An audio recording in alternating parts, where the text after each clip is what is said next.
My husband bragged to his friends, "This ridiculous marriage won't even last another year. She's far beneath me." They laughed, impressed by his confidence. I just smiled and said, "No need to wait a year, let's finish it today." Then I walked away. That night, his best friend sent a message that stopped me cold. Can you imagine hearing your entire marriage dismissed as a joke by the man you built an empire with?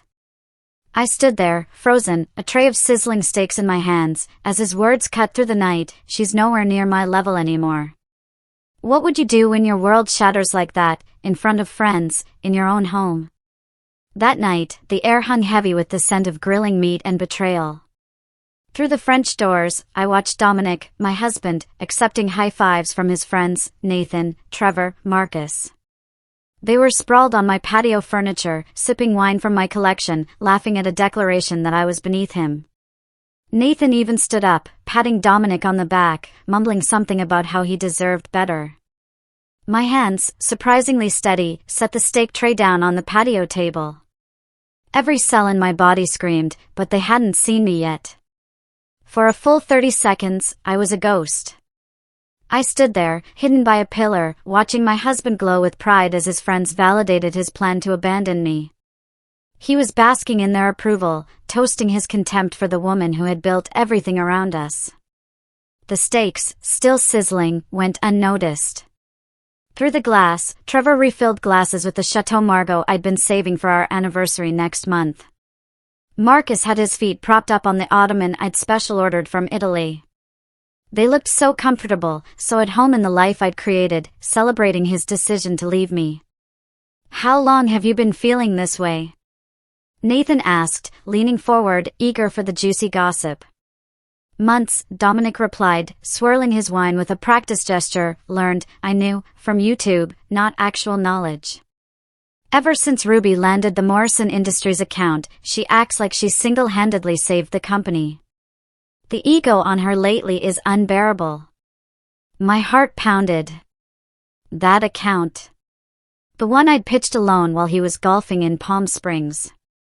17 meetings, 3 redesigned proposals, a complete restructuring of our services, all to land the deal that now generated 40% of our revenue and attracted 3 more Fortune 500 clients.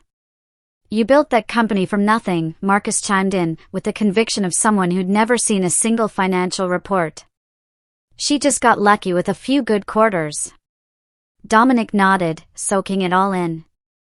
He accepted this twisted version of history as fact. As if he hadn't been unemployed when we met. As if I hadn't started a successful freelance operation, building it into an agency, while he chased one failed venture after another. The crypto platform that lost $60,000. The meal kit service that never launched. The meditation app that couldn't compete. Each failure a gaping wound in our savings I'd built while he promised his next idea would be the one. Trevor, getting another bottle from the outdoor wine fridge I'd installed, piped up, "You need someone who appreciates what you bring to the table, Dom, someone who understands that being a visionary isn't about the day-to-day grunt work." A visionary. That's what he called himself at dinner parties. While I was closing deals, managing staff, answering client calls at midnight. He'd pontificate about disrupting industries while I disrupted our profit margins.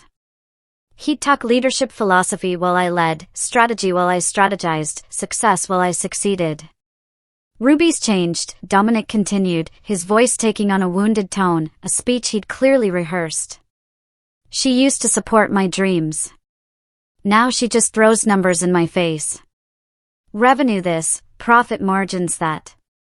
She doesn't understand that business is about more than spreadsheets." Nathan laughed, the sound echoing across the patio I'd designed with a landscape architect. "Sounds like she's become one of those typical corporate drones. No vision, just execution. Just execution. The execution that took us from a home office to a downtown suite with 23 employees. The execution that meant Dominic could drive his BMW, wear his designer suits, golf at the country club, and host these Thursday night gatherings where he apparently discussed how far beneath him I'd fallen. My phone buzzed. A text from Sarah, our senior developer, Morrison Industries, loves the new campaign proposal. They're ready to sign the expansion contract tomorrow. You did it again. Tomorrow. The biggest meeting in our company's history. A contract that would double our revenue. And here was my husband, my business partner, the man whose name sat beside mine on every company document, telling his friends our marriage was a joke. The thing is, Dominic said, pouring his fourth glass, I've been documenting everything. Every time she makes a decision without consulting me, every time she undermines my authority with the staff. My lawyer says I have a strong case for taking at least half the company, maybe more. His lawyer. Derek Polson from the country club, the one he'd called his racquetball partner. They'd been meeting about dividing assets I'd built, while I was busy building them. Smart man, Trevor said, raising his glass again. Get your ducks in a row before she knows what hit her. She won't see it coming, Dominic assured them, his confidence fueled by wine and his friend's validation. Ruby thinks she's so smart with her presentations and contracts, but she doesn't understand the real game being played here. The real game. The game where he'd been planning to destroy me while sleeping in my bed, eating at my table, living off my success. The game where he'd convinced his friends, and probably himself, that I was the lucky one in this marriage. I picked up the tray of steaks, now cool, no longer sizzling. Through the glass, I watched them. These men who'd eaten at my table dozens of times, celebrated holidays in my home, benefited from my hospitality, all while believing I was beneath their friends' level. The Thursday night gathering suddenly made sense. Not poker games. Not strategy sessions. Planning meetings for my humiliation. Every week, while I worked late or traveled, they'd been reinforcing Dominic's delusions, feeding his ego, helping him construct a narrative where he was the victim of an ungrateful wife's success. Then, I pushed open the French doors. The tray still in my hands, the cold steaks forgotten. Four heads snapped toward me in perfect synchronization, their laughter dying mid-breath. Dominic's crystal tumbler stopped halfway to his lips, the amber liquid catching the patio lights I'd strung up last summer. The silence was so complete I could hear the distant hum of our neighbor's pool filter. Ruby. Dominic's voice cracked on my name, transforming him from confident storyteller to caught teenager in a single syllable. We were just. Why wait a year? I set the tray on the side table with deliberate calm. My voice carried the same measured tone I used when firing underperforming vendors. Let's end it today. I wouldn't want you to endure another 12 months married to someone so far beneath your level. Nathan's face went white. Trevor suddenly found his phone screen fascinating. Marcus actually took a step backward, nearly knocking over the citronella candle I'd lit earlier. But Dominic, my husband of 12 years, the man who'd promised to love and honor me in front of 200 guests, just stared, mouth slightly open. For once in his life, no words came out. I turned and walked back through the French doors, leaving them frozen in their tableau of guilt. My footsteps on the hardwood echoed through the house as I headed straight for our bedroom. Behind me, I heard frantic whispers, chairs scraping against concrete. The panic of men caught not just gossiping, but conspiring. In the master bedroom closet, I pulled out the largest Samsonite suitcase, a gift to myself after closing our first $1 million contract. I laid it open on the bed we'd shared for 5 years in this house. My hands moved with surgical precision. Folding blazers I'd worn to meetings Dominic hadn't attended. Packing the jewelry I'd bought myself after each major business milestone. Gathering the designer bags that represented bonuses he'd claimed were our success, while contributing nothing. From the bathroom, I collected my skincare routine, the expensive serums and creams I'd invested in because taking care of myself was one of the few things I could control while managing a business and a marriage to someone who resented my success. The medicine cabinet held my prescription bottles, vitamins, the sleeping pills I'd needed more frequently as Dominic's Thursday night gatherings grew longer and louder. Then I heard footsteps on the stairs. Multiple sets, hesitant and uncoordinated. They were coming up like children approaching a parent they'd disappointed, unsure whether they'd face rage, disappointment, or something worse, indifference. "Ruby, please, can we talk about this?" Dominic appeared in the bedroom doorway, his carefully styled hair now disheveled from running his hands through it. Behind him, I could see Nathan hovering in the hallway, his face a mix of guilt and something else. Relief, maybe? "There's nothing to talk about." I zipped my toiletry bag closed and placed it in the suitcase. "You've made your position very clear. I'm beneath you. Our marriage is a joke. You've been meeting with Derek Polson about divorce proceedings. What exactly would you like to discuss?" The color drained from his face at the mention of Derek. "How did you know about my lawyer?" I pulled my laptop bag from the closet, the one containing every password, every client contact, every piece of intellectual property I'd developed for our company. "The same way I know about the separate bank account you opened in January. The same way I know you've been telling potential investors that I'm emotionally unstable and hurting the company with my ego." Nathan stepped into view behind Dominic. And something in his expression made everything click into place. The guilt wasn't just about tonight. It was deeper. Older. Carrying the weight of extended betrayal. "It was you," I said, looking directly at Nathan. "You sent me that anonymous message an hour ago. Check your husband's Thursday night meetings. You need to know what he's saying about you." Dominic spun around to face his best friend, his face contorting with a rage I'd never seen directed at anyone but me. "You warned her?"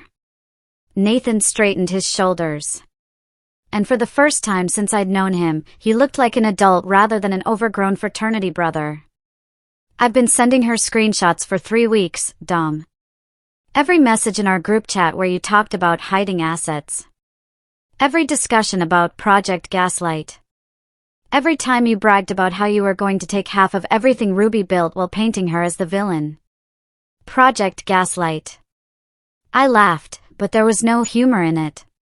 "You actually named it. Like it was some kind of military operation instead of just destroying your wife's reputation." Trevor and Marcus had crept up the stairs, drawn by the drama they'd helped create. They stood in the hallway like actors who'd forgotten their lines, their earlier bravado evaporated in the face of real consequences. "The Thursday night gatherings," Nathan continued, his voice gaining strength. "They were never about poker. They were planning sessions.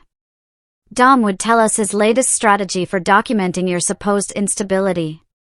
Taking photos of you working late to prove you were neglecting the marriage. Recording conversations out of context, building a case that you were the problem while he was the long-suffering husband trying to hold everything together." I folded my last dress, the red one I'd worn to the company Christmas party where Dominic had given a speech about partnership and shared success while contributing nothing to our quarterly numbers. "And you all just went along with it?" "We thought." Marcus started, then stopped, realizing there was no acceptable way to finish that sentence. "You thought what?" I faced them all. These men who'd eaten at my table, whose birthdays I'd remembered, whose wives I'd consoled through their own marital problems. That it was funny? That it was justified? That I deserved to be destroyed because I had the audacity to be successful? Silence filled the bedroom, heavy and suffocating. Dominic's hands clenched and unclenched at his sides, his jaw working as he searched for words that might salvage this situation. But we both knew there weren't any.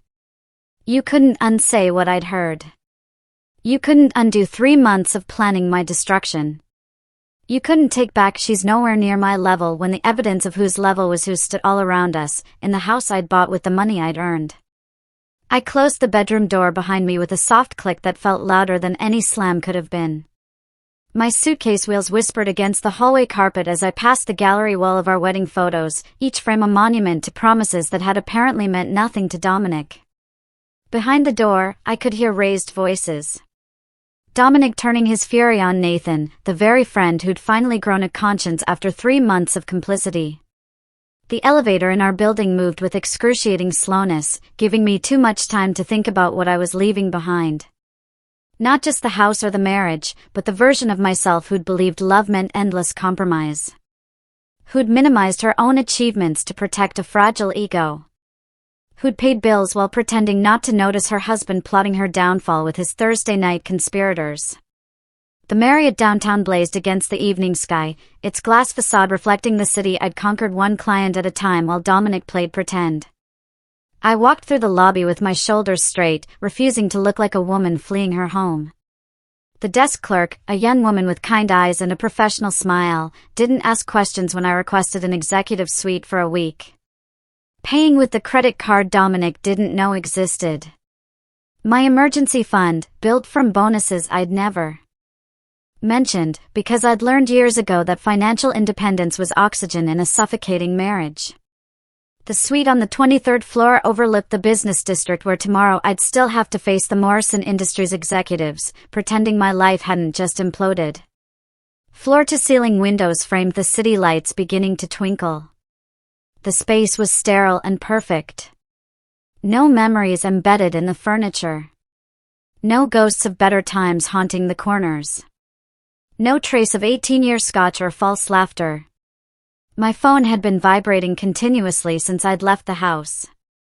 Dominic's name appeared again and again on the screen. The messages progressed through predictable stages. First, the anger, "You're being dramatic. Get back here now." Then the manipulation, "You misunderstood everything. We need to talk." The false apology, "I didn't mean it the way it sounded." And finally, the threats, "You're destroying our company with this stunt.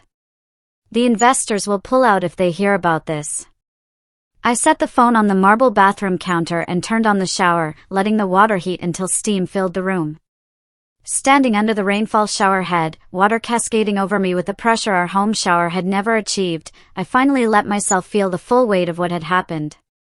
12 years. I'd spent 12 years building a life with someone who'd been documenting my destruction, gathering evidence for a war I didn't know we were fighting.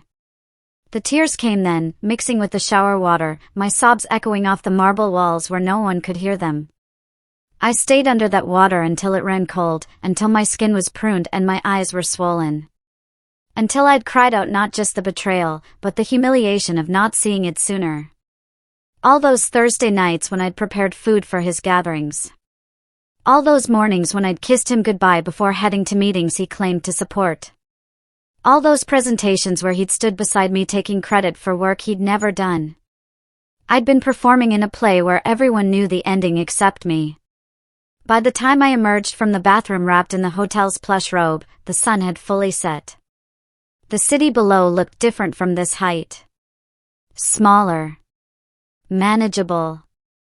Like a problem that could be solved with the right strategy. I ordered room service, not because I was hungry, but because I needed to remember how to take care of myself without considering someone else's preferences. Salmon, not steak. Pinot Grigio, not bourbon. A chocolate soufflé, because Dominic had always called dessert unnecessary calories, and I'd forgotten what it felt like to be unnecessary.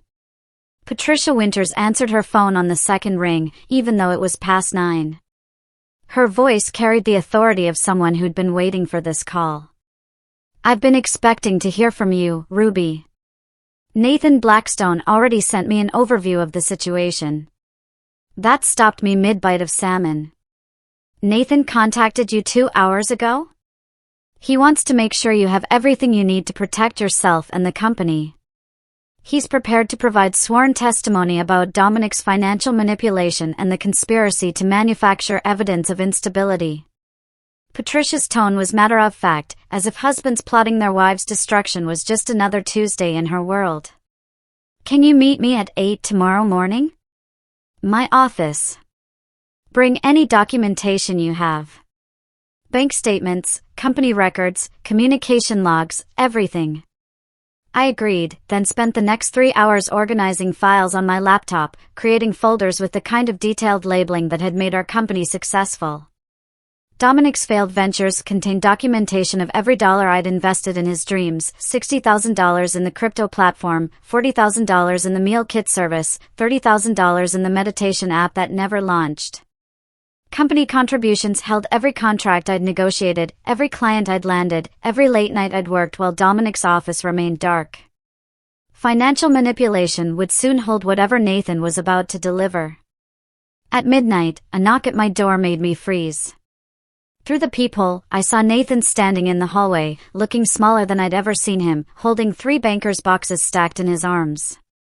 His usual swagger was gone, replaced by something that looked like genuine shame.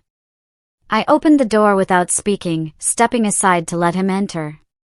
He set the boxes on the coffee table, then stood awkwardly in the center of the suite, his hands shoved in his pockets like a teenager caught shoplifting.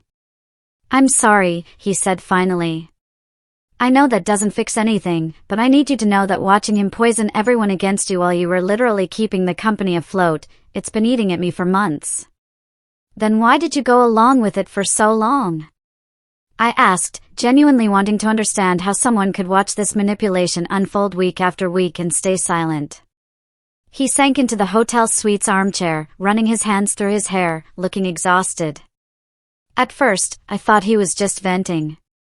You know how guys complain about their marriages. But then it became something else.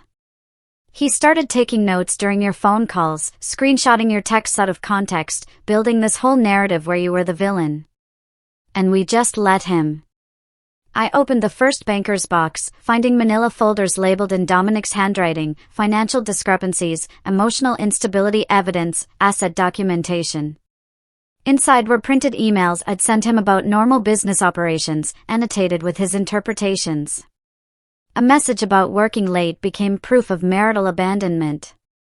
A request to review contracts became controlling behavior. He twisted every interaction into evidence for a story that existed only in his mind. "This goes back to January," I said, holding up a folder dated 5 months ago. "He's been planning this since the beginning of the year." Nathan nodded, unable to meet my eyes. "Right after you landed the Samsung contract. That's when he really changed. Before that, he could pretend he was equals with you. But that deal made it clear who was really running things. His ego couldn't handle it." The second box contained something worse, photographs. Pictures of me at my desk at 10 p.m., taken through the office window. Screenshots of my LinkedIn posts about company growth, highlighted and annotated with comments about my narcissistic need for attention. Even photos from my sister Claire's birthday dinner, where apparently my 2 glasses of wine were evidence of a drinking problem. "He asked us to collaborate," Nathan continued, his voice barely above a whisper. "Trevor was supposed to report if he saw you at lunch with any male clients. Marcus tracked your social media for anything that could be twisted. I was assigned to monitor your relationship with the staff, looking for any signs of what Dominic called inappropriate professional boundaries." The third box was the most damaging. Financial records, but not just ours. Dominic had been setting up a shadow company, registering an LLC in Delaware, even approaching our clients with a new venture he'd be launching soon. The name on the paperwork was Morrison Strategic Solutions, deliberately similar to our company, Morrison Digital Innovations. Close enough to confuse clients, but different enough to claim coincidence. My phone buzzed with a text from Sarah, "Emergency.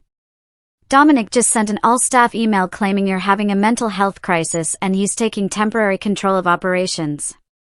What should I do?" I showed Nathan the message. His face went pale. "He's escalating faster than we thought." I called Patricia immediately, putting her on speaker. "Dominic just sent a company-wide email claiming I'm having a mental health crisis." "Forward it to me immediately," Patricia said, her voice sharp with focus. "I'm filing an emergency injunction right now. This crosses into defamation and potential fraud."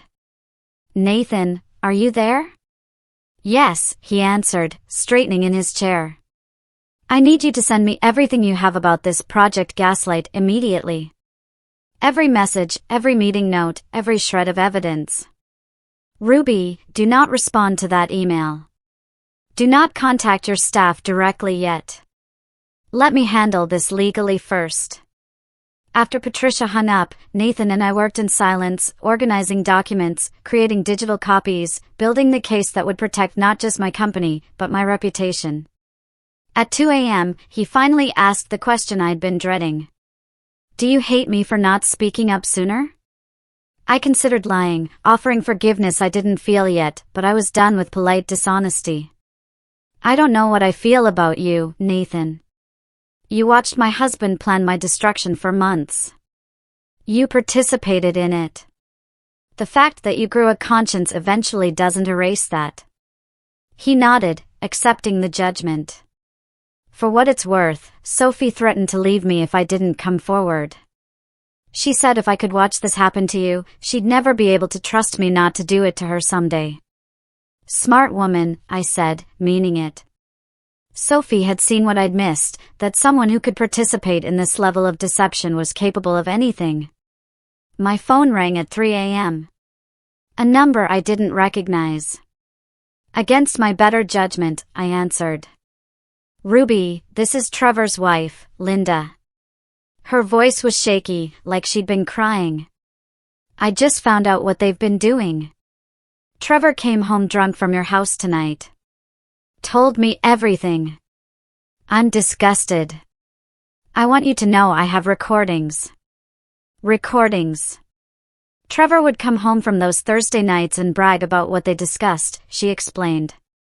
He thought it was funny, watching Dominic plan this elaborate scheme. I started recording him after the third week because something felt wrong. I have hours of him describing their plans, laughing about how you had no idea what was coming. Another ally emerging from an unexpected corner. "Can you send them to my lawyer?" "Already uploaded them to a cloud drive. I'll send you the link." "Ruby, I'm filing for divorce, too."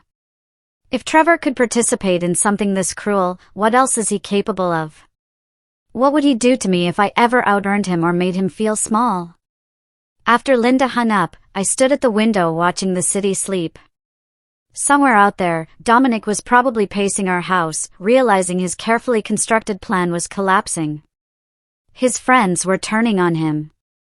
His lawyer would see the evidence and advise surrender. The staff he tried to manipulate would choose the person who'd actually built their careers. Nathan stood to leave at 4 a.m., gathering his coat with movements that seemed to hurt. At the door, he turned back one more time. "The ironical thing is, Dominic was never below your level, Ruby. You would have carried him forever if he'd just been grateful instead of resentful. You loved him enough to make him equal, even when he wasn't. That's what he never understood." I closed the door behind Nathan and stood alone in my hotel suite, watching the sun begin to rise over the city. 4 hours of sleep would have to be enough. Today's investor meeting would determine not just the future of my company, but whether Dominic's carefully crafted narrative would collapse under the weight of evidence. I showered quickly, chose my sharpest black suit, the one I'd worn when closing the Samsung deal, and applied makeup to hide the exhaustion that threatened to show through. Patricia called as I was leaving the hotel.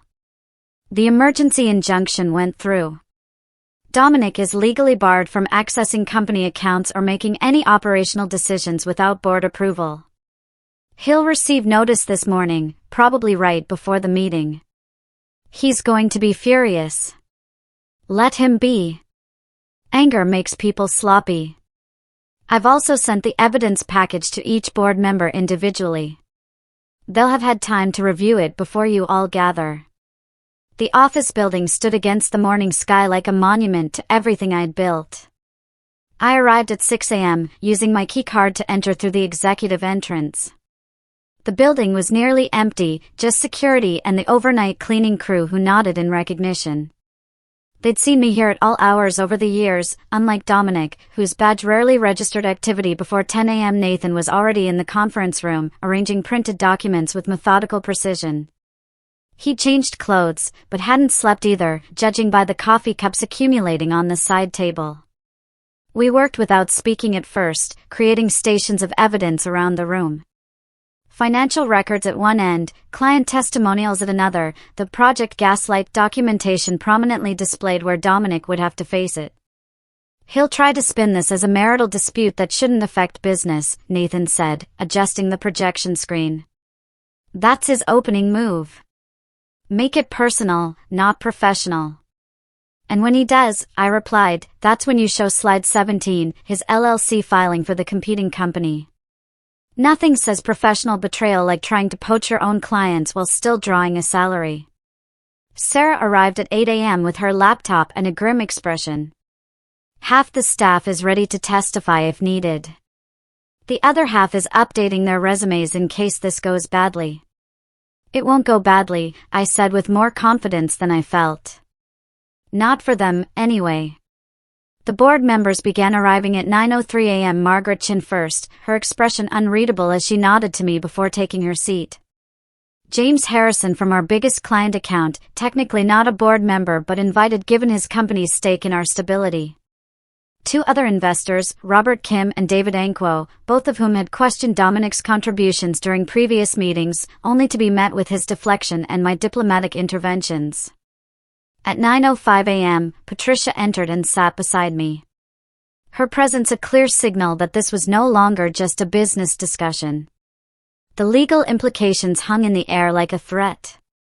At exactly 10 a.m., Dominic walked in, wearing the Tom Ford suit I'd bought him for our 10th anniversary, the one he'd worn to accept an industry award for work I'd done while he was in Cabo. His cologne preceded him, the same expensive scent he'd worn to every meeting where he'd taken credit for my achievements. He paused when he saw the room's configuration. Nathan beside me instead of with him, Patricia's presence, the board's serious expressions.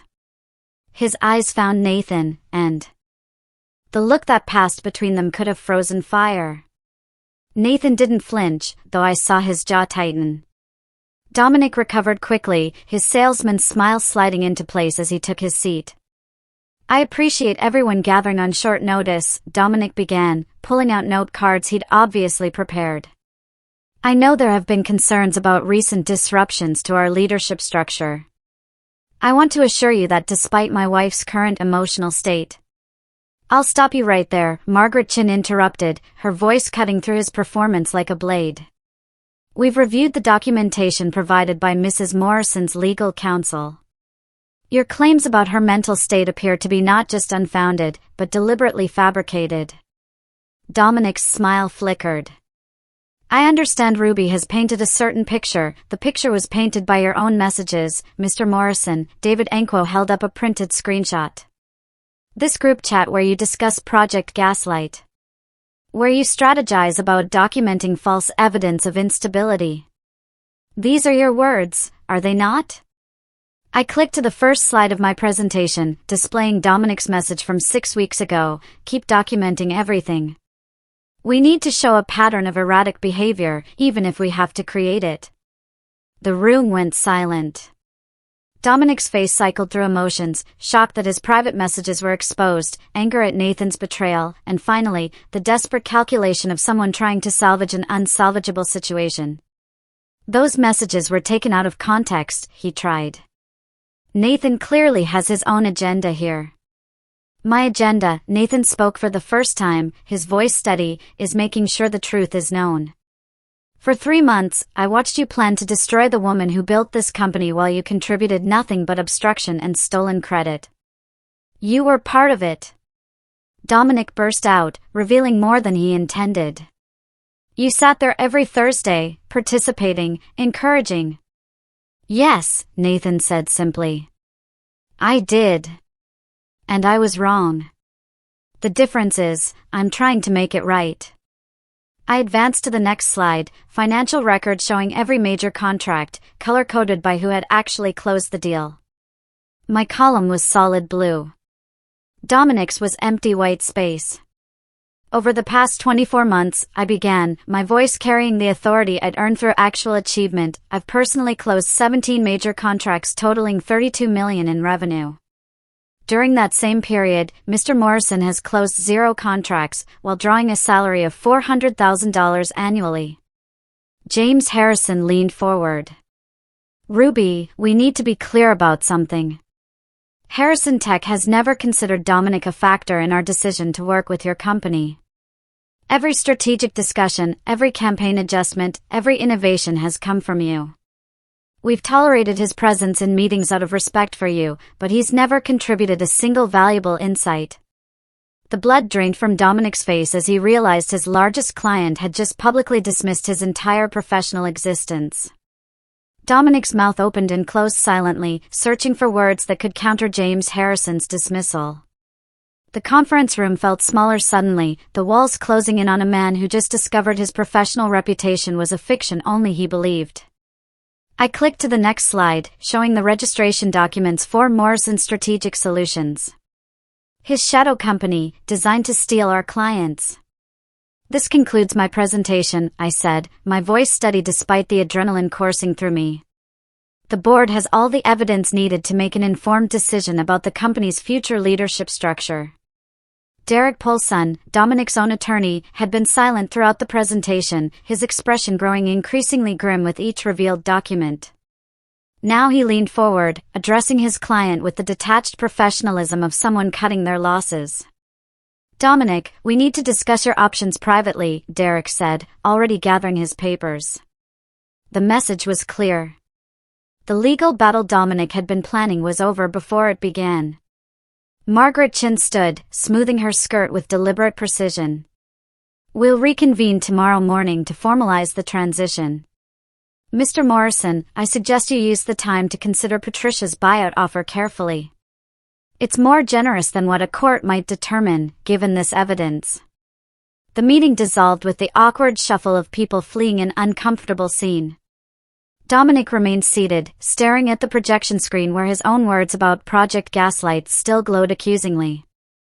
Nathan paused at the door, looking back at his former friend with something between pity and relief, then left without speaking. That evening, alone in my hotel suite with Chinese takeout growing cold on the coffee table, my phone rang with an unfamiliar number. I almost didn't answer, exhausted from the emotional toll of the day's confrontation. Ruby, this is Linda Chin, Trevor's wife. Her voice carried the tremor of someone who'd been crying. I need to tell you something about what's been happening in your absence. I set down my chopsticks, suddenly alert. Linda and I had spoken perhaps 5 times in 8 years, always pleasant but superficial conversations at group dinners. Trevor came home from the investor meeting today, she continued. And he was different. He told me everything about what they'd been doing to you. But Ruby, it's worse than you know. Dominic had been coaching all of them on how to handle their wives. He called it maintaining frame and strategic relationship management. My stomach turned. What do you mean, coaching them? I found Trevor's journal. Pages and pages of Dominic's advice. How to document your wife's spending to make her look irresponsible. How to gaslight her about social situations, making her doubt her memory. How to position yourself as the rational one while painting her as emotional and unstable. Trevor's been using these tactics on me for months, and I thought I was going crazy. The parallel destruction of marriages. Dominic hadn't just been planning my downfall. He'd been teaching his friends to destroy their wives' confidence and credibility. A masterclass in manipulation disguised as Thursday night poker games. I showed Trevor the journal, Linda continued, her voice stronger now, made him read his own words back to me. The look on his face when he realized what Dominic had turned him into. Ruby, I've never seen my husband cry before today. What's he going to do? He's cutting Dominic out completely. He's also agreed to couples counseling, though I'm not sure our marriage will survive this. How do you rebuild trust when someone's been systematically undermining you with coaching from your friend? After Linda hung up, I sat in the darkness of my suite, city lights twinkling below like distant stars. My phone buzzed with a text from Sarah, you need to see what's happening at the country club. She attached a photo someone had sent her. Dominic, disheveled and clearly intoxicated, holding court at the bar with anyone who would listen. Even in the grainy image, you could see the other patrons leaning away, the bartender's expression of professional patience wearing thin. Barbara Fitzgerald called an hour later. The judge's wife, connected to everyone who mattered in our social circle. A woman who collected information like others collected art. I was at the club this evening, she said without preamble. Dominic's been there every day since your separation became public. Today, he was telling people he built your company single-handedly, that you were just a pretty face he used for client meetings. The delusion was so complete that even strangers were exchanging concerned looks. Did anyone believe him? Barbara laughed, a sharp sound that contained no humor. The bartender told me Dominic's rants have become entertainment for the regular afternoon crowd. They call it story time with Dom and take bets on which accomplishment he'll claim next. Yesterday he said he invented a revolutionary trading algorithm. Today, it was a meditation app that Apple tried to buy for millions.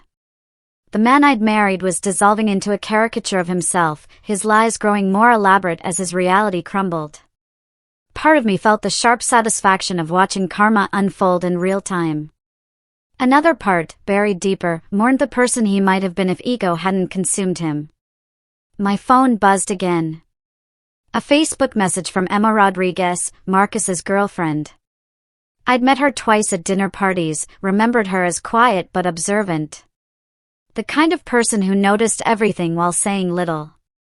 I need you to know what Marcus was planning with Dominic, her message read. I'm ending things with him, but you deserve to see this first. Attached were screenshots that made my blood run cold. Detailed plans for approaching our clients after the divorce, claiming I'd had a breakdown, offering to maintain continuity through Dominic's new agency. They drafted emails, created a timeline for client poaching, even designed logos that deliberately mimicked our company's branding. But the worst part was the list of employees they planned to recruit, with notes about each person's vulnerabilities. Sarah, single mom, needs stability, will follow the money. Kevin, desperate for promotion, easy to manipulate with promises. They'd studied my team like predators studying prey. Emma's final message arrived as I was processing the screenshots. Marcus doesn't know I have these. I'm sending them to your lawyer, too. No woman should have to deal with this level of betrayal. I'm sorry I didn't speak up sooner. The fumbling attempt at corporate theft would have been pathetic if it wasn't so malicious. I forwarded Emma's screenshots to Patricia immediately, my fingers steady despite the rage burning through my chest. The evidence of planned corporate theft transformed our civil divorce into something potentially criminal. Patricia responded within minutes, this changes everything. We're adding fraud charges to our leverage. He'll have to accept whatever terms we offer now. 6 months crawled by with the painful slowness of recovery. I moved from the hotel suite to a furnished apartment downtown, needing space that had never known Dominic's presence. The company stabilized and then thrived without his interference, landing 3 new major clients who'd been hesitant to commit while our leadership situation remained uncertain. Nathan proved himself invaluable as director of operations, his guilt driving him to work harder than anyone else, though I still couldn't look at him without remembering those 3 months of complicit silence. The morning of our divorce finalization arrived, gray and drizzling. It matched the strange melancholy of officially ending something that had been dead for months. I dressed carefully in a new suit, one Dominic had never seen, applying makeup that emphasized strength rather than softness. Patricia met me in the lobby of her building, her expression professionally neutral, but her hand briefly squeezing my shoulder in support. The conference room smelled of leather and old coffee, windows overlooking the city where I'd rebuilt my life. Dominic was already there when we entered, and the transformation stopped me mid-step. The man who'd once strutted through life in Tom Ford suits now wore a basic button-down from Target, wrinkled at the elbows. His face had thinned dramatically, 40 pounds gone, along with his delusions of grandeur. The BMW he'd loved more than our marriage had been replaced with a decade-old Honda, according to Patricia's investigator. His hands shook as he held the pen. His attorney, the third one he'd hired after Derek dropped him and the second quit, looked like someone fresh from law school, probably working for a fraction of what Derek had charged. The young man kept checking his notes, clearly overwhelmed by Patricia's presence and the mountain of evidence we'd compiled. The terms remain as discussed, Patricia said, sliding the final settlement across the table. Mrs. Morrison retains full ownership of Morrison Digital Innovations, all associated intellectual property, the house, and all investment accounts. Mr. Morrison receives his personal belongings, the cryptocurrency wallets from his failed ventures, and his grandfather's watch. No alimony, no future claims on the business. The non-compete clause stands for 5 years within the digital marketing industry. Dominic's signature looked like a child's scrawl. Nothing like the confident flourish he'd once used on contracts he hadn't earned. He couldn't meet my eyes, staring instead at the table where his dreams of stealing half my empire had died. When he finally spoke, his voice was barely a whisper. "I know you won't believe me, but I'm sorry." I looked at him, then really looked at him. This hollow shell of the man who'd once charmed me with false confidence and borrowed dreams. "You're right," I said quietly. "I don't believe you." He signed the last page and left without another word, his footsteps echoing down the hallway like a funeral march for the person he'd pretended to be. 2 weeks later, the Forbes journalist arrived at our offices with a photographer and an agenda to tell what she called the story of the year. Catherine Wells was sharp-eyed and direct, the kind of reporter who saw through surface presentations to find deeper truths. She didn't want to hear about quarterly projections or market strategies. She wanted the raw truth about discovering betrayal and transforming it into fuel for success. "Tell me about the night you found out," she said, her recorder placed between us on the conference table where Dominic had once claimed my achievements as his own. I told her everything. The Thursday night gathering where I'd stood holding stakes while my husband called our marriage a joke. Nathan's conscience finally awakening after 3 months of complicity. The Project Gaslight documents that revealed systematic planning to destroy my reputation. The way my team had rallied around me while Dominic's friends abandoned him one by one. "What strikes me," Catherine said, making notes in shorthand I couldn't read, "is that you didn't seek revenge. You simply revealed the truth and let consequences unfold naturally." "The best revenge," I replied, "is building something so successful that the person who tried to destroy you becomes irrelevant." Dominic thought I was beneath his level. Now he's working at a startup in Buffalo while I'm running a company valued at $12 million. The universe has its own sense of justice. Her article would run with the headline, "How Ruby Morrison Built a Digital Empire While Divorcing Dead Weight," and reached 2 million readers in its first week. My inbox flooded with messages from women sharing similar stories, thanking me for showing them what survival looked like when transformed into success. A month after the divorce finalized, a handwritten letter arrived at the office, forwarded from an address in Buffalo. Dominic's handwriting, shaky now where it had once been confident, filled 3 pages with what he probably thought was an apology. But even in his attempt at remorse, the delusion persisted. He wrote about our success, about how he'd helped build the company, about being a victim of circumstances rather than the architect of his own destruction. He actually suggested that maybe once emotions had cooled, we could discuss him consulting for the company. His expertise, he claimed, could still add value. I filed the letter in a folder marked evidence/closed and locked it in the bottom drawer of my desk. Not because I needed it anymore, but as a reminder that some people could stand in the ruins of their own making and still believe they were the hero of the story. The company holiday party that year took place at Vincenzo's, the Italian restaurant where Dominic had once held court with clients he hadn't earned. I'd reserved the entire upper floor, wanting to celebrate not just our financial success, but our collective survival. Sarah had organized everything perfectly, from the wine selection to the seating arrangements that kept the most talkative employees strategically separated. As dinner wound down and wine loosened tongues, Sarah stood to make a toast. I expected something about quarterly numbers or client wins. Instead, she raised her glass with tears in her eyes. "To survival," she said simply, "and to leaders who earned their titles instead of stealing them." The toast hung in the air as glasses clinked around the restaurant's upper floor. Then, unexpectedly, our CFO, Margaret, stood up, her voice wavering with emotion I'd never seen from her in 5 years of working together. "Since we're sharing," she began, gripping her wine glass like an anchor. "My ex-husband convinced me I was terrible with numbers. Me! With a master's degree in accounting. He'd check my work, question every calculation, make me doubt myself until I nearly quit finance altogether. It took 2 years of therapy after our divorce to realize he was threatened by my salary being higher than his. Kevin, our lead developer, cleared his throat. My college girlfriend used to introduce me as playing with computers when I was building the app that eventually sold to Microsoft. She said real jobs required wearing suits. The stories poured out like water through a broken dam. Every person in that room had been diminished by someone who claimed to love them. We weren't just colleagues anymore. We were survivors of the same war, fought on different battlefields. The evening transformed from a corporate celebration into something deeper. A recognition that Dominic's behavior wasn't unique, just another verse in an old, tired song that too many of us had been forced to hear. 11 months later, the invitation arrived on cream-colored cardstock with gold lettering, Nathan and Sophie's wedding. I debated attending. The wound of his complicity still tender, despite his eventual help. But Sophie had called personally, her voice warm and genuine. You saved us both, she'd said. Nathan from becoming someone I couldn't love, and me from marrying that person.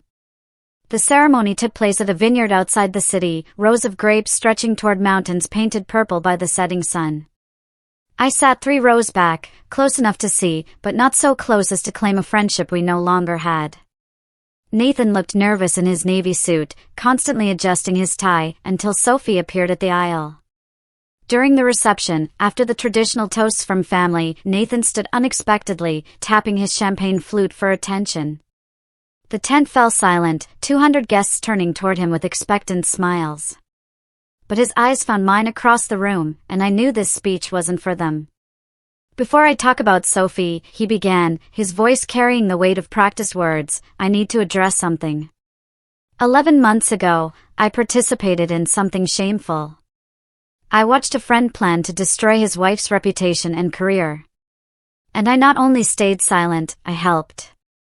I took screenshots. I documented conversations. I enabled a man's delusions because it was easier than confronting the truth.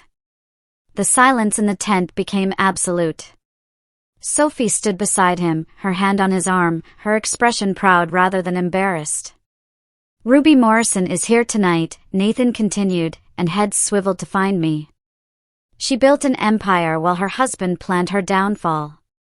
She showed grace when I finally found my conscience at the 11th hour. But the real hero of this story is my wife, Sophie, who told me that night that if I didn't warn Ruby immediately, she would leave me.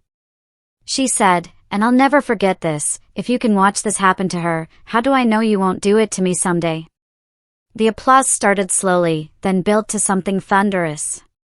Sophie kissed Nathan's cheek, whispered something that made him smile, and I raised my glass in acknowledgement of an apology I hadn't expected, but somehow needed.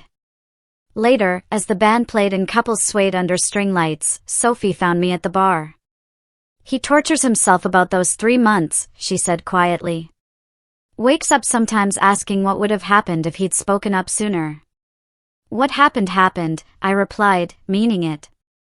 We all got where we needed to be. 3 weeks later, planning Mom's 70th birthday party became my focus. The country club's event coordinator, the same woman who'd handled Dominic's and my anniversary party 2 years ago, didn't mention the irony as we selected menus and flower arrangements. The grand ballroom would host 80 guests, 3 generations of Morrison women, and the people who'd supported us through triumphs and disasters. The night of the party, Mom stood at the center of the room in elegant navy, surrounded by her sisters, my cousins, my teenage niece, Lily, who'd just won a coding competition. Looking at them, I saw our family's evolution. My grandmother's generation, who'd been told to be grateful for any opportunity. My mother's generation, who'd worked twice as hard for half the recognition. My generation, fighting for equality while juggling tradition. And Lily's generation, who simply expected fairness as their birthright. Mom pulled me aside near the dessert table, champagne making her more honest than usual. I saw it, you know, she said quietly. How Dominic dismissed your achievements. Took credit for your work. I should have said something. Why didn't you? She looked across the room at my father, steady and supportive. After 45 years, my generation was taught that marriage was private, that interference caused more harm than help. I was wrong. Watching you rebuild, seeing you thrive. I should have spoken up when he first started diminishing you. I might not have listened, I admitted. Sometimes we need to discover truth ourselves. Tuesday afternoon, 3 weeks after Mom's party, I was selecting olive oil at Whole Foods when I saw him. Dominic stood in the pasta aisle, comparing prices on generic brands with the focus of someone counting every dollar. His suit from Target had seen better days, the hem of his pants slightly frayed. The wedding ring I'd placed on his finger 5 years ago was gone, leaving a pale indent on his tan line. He looked up, our eyes meeting across 15 feet of organic produce and broken promises. For a moment, he started to move toward me, his mouth opening as if to speak. But something in my expression, not hatred, not anger, just complete indifference, stopped him mid-step. I looked through him, as if he were transparent, then returned to examining olive oil labels. He abandoned his half-full cart in the aisle and walked quickly toward the exit, his shoulders hunched like someone fleeing a crime scene. I continued shopping, adding items for the dinner party I was hosting that weekend for potential investors in my second company. A venture Dominic would read about in business journals he could no longer afford. If Ruby's rise from betrayal to brilliance had you hooked till the last line, smash that like button right now. My favorite moment was when she looked through Dominic in that grocery aisle. Pure, quiet power. What was your favorite scene, or what would you have done in Ruby's place? Tell me what you think, I really want to know. Thanks for watching. Take care.